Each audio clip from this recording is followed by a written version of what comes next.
Здравствуйте, ребята! Тема нашего урока – Казахстан – субъект международного права. Исследовательский вопрос. Как проходил процесс интеграции Казахстана в мировое сообщество? Цель обучения – оценивать признание Республики Казахстан на международной арене, анализировать взаимоотношения Казахстана с региональными и международными организациями. Цель урока. Все смогут оценить достижения Республики Казахстан на международной арене. Большинство смогут обосновать необходимость интеграции Казахстана с региональными и международными организациями. Некоторые смогут оценить результаты сотрудничества Казахстана с региональными и международными организациями. Термины и понятия по теме урока. ООН, СНГ, СВМДА, ШОС, ЮНЕСКО. Вашему вниманию предлагаю посмотреть видеосюжет. Независимого Казахстана. В конце 1991 года независимость Казахстана признали 18 государств. Это были Турция, США, Китай, Германия, Пакистан. В первый год независимости Казахстан признали 108 стран мира, 70 из них открыли свои дипломатические представительства. 2 марта 1992 года Казахстан стал членом международной организации Организации Объединенных Наций. Перед штаб-квартирой ООН в Нью-Йорке развивается казахстанский стяг. Также Казахстан стал членом Всемирного банка, Европейского банка реконструкции и развития, Международного валютного фонда, ЮНЕСКО. После провозглашения государственной независимости Казахстан объявил миру свою миролюбивую внешнюю политику. Казахстан издавна находится в тесных отношениях с ближайшими соседями, народами Азербайджана, Узбекистана, Кыргызстана, Туркменистана. Казахстан приложил немало усилий по урегулированию конфликтов в Нагорном Карабахе и Таджикистане. Выступая на 47-й сессии Генеральной Ассамблеи ООН, президент Казахстана Назарбаев отметил предотвращение вооруженных конфликтов. Он предложил созвать совещание глав азиатских государств и обсудить меры по увеличению доверия и обеспечению безопасности и стабильности в регионе. Генеральный секретарь ООН поддержал предложение президента Казахстана о созыве Азиатского форума. В Алматинской декларации от 21 декабря 1991 года в отношении стратегических ядерных вооружений были определены механизмы контроля над ядерным арсеналом бывшего СССР.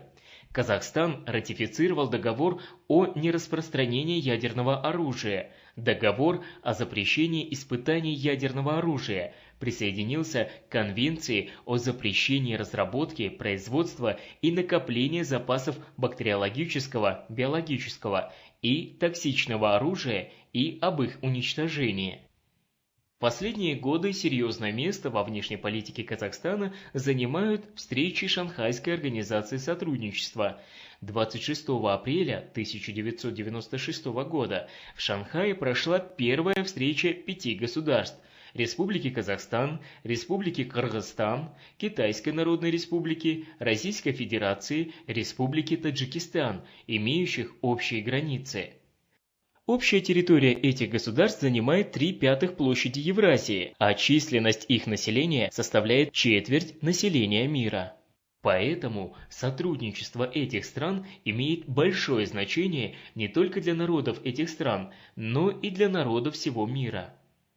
Президенты Республики Казахстан и Российской Федерации подписали соглашение об использовании космодрома Байконур, о добыче, разработке и транспортировке нефти. Принята декларация о дружбе и сотрудничестве между двумя странами. Большое значение для Казахстана имеют деловые отношения с США. По программе «Болашак» казахстанские студенты обучаются в вузах США, Франции, Германии. Еще в 1992 году президент Казахстана, посетив Германию, встретился с федеральным канцлером. Тогда же было принято совместное заявление сторон об основах взаимоотношений между двумя странами. В том же году В Елисейском дворце встретились президенты Казахстана и Франции. Был подписан договор о взаимопонимании и сотрудничестве. Казахстан принимает меры по расширению связей с НАТО. Отношения Казахстана со странами АСЕАН, Юго-Восточная Азия, со странами Северо-Восточной Азии, Японией, Южной и Северной Кореей и Монголией также внушают большие надежды. Решение о предоставлении Казахстану председательства в ОБСЕ в 2010 году было принято 56 государствами, членами этой организации со 100% консенсусом. На республиканском референдуме 30 августа 1995 года, проведенном по предложению президента Республики Казахстан, была принята новая Конституция. В ней был учтен конституционный опыт развитых государств мира, а также текущее положение республики. В основу новой Конституции были положены приоритеты прав человека и гражданина. В новой Конституции были четко определены структура, функции и отношения законодательной, исполнительной и судебной власти республики. С принятием Конституции 1995 года завершился процесс формирования Казахстана как президентской республики. Особенность геополитического положения, многонациональный состав населения республики, состояние ее экономики и вооруженных сил диктуют необходимость обеспечения безопасности страны не военными, а политическими средствами на основе взвешенной дипломатии. Положение Казахстана является выгодным с геополитической точки зрения. Он связывает Европу с Азиатско-Тихоокеанским регионом, а также Россию с южными странами. Стратегия внешнеэкономических связей выстраивается по следующим направлениям. Установление на качественно новом уровне внешнеэкономических связей со странами ближнего зарубежья, в том числе с Россией и государствами Центральноазиатского региона. Азиатско-Тихоокеанское направление внешнеэкономической политики сулит Казахстану получение от Японии, Южной Кореи, Китая, динамично развивающихся государств Юго-Восточной Азии, передовых технологий, кредитов, крупномасштабных инвестиций. Ближневосточное направление налаживает экономические связи со странами Арабского Востока, присматривается к нефтяному опыту этих государств, а также Казахстан имеет довольно обширные экономические отношения с Турцией. В европейском направлении особое внимание Казахстан уделяет Германии, Франции и Великобритании. Важным приоритетным направлением является американское, в котором основное внимание уделяется Соединенным Штатам Америки. Не менее важным направлением является сотрудничество Казахстана с такими международными экономическими организациями, как Евразес, ООН, СНГ, ОДКБ, ОИК, СВМДА, ШОС и другие. Внимание! Задание. Дайте оценку взаимоотношениям Казахстана с региональными и международными организациями. Прием, свод, анализ. Блок контроля знаний. Вашему вниманию 15 тестовых вопросов. Вы можете проверить свои ответы. Вступив на международную арену, Казахстан оказался в качественно новой среде.